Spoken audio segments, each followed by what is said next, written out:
ช่องระฆังทองสวัสดีค่ะ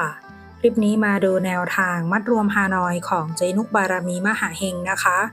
ฉบับนี้เป็นแนวทางประจำวันที่1กรกฎาคม2568ค่ะ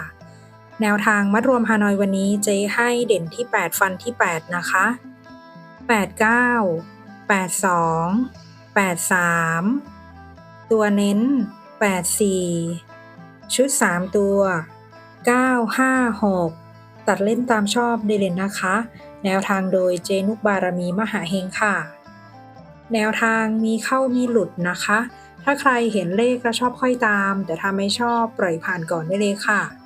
ฝากกดไลค์กดแชร์กดติดตามพร้อมกดกระดิ่งแจ้งเตือนเพื่อที่จะไม่พลาดคลิปใหม่ๆจากช่องระฆังทองด้วยนะคะขอบพระคุณทุกท่านที่เข้ามารับชมค่ะ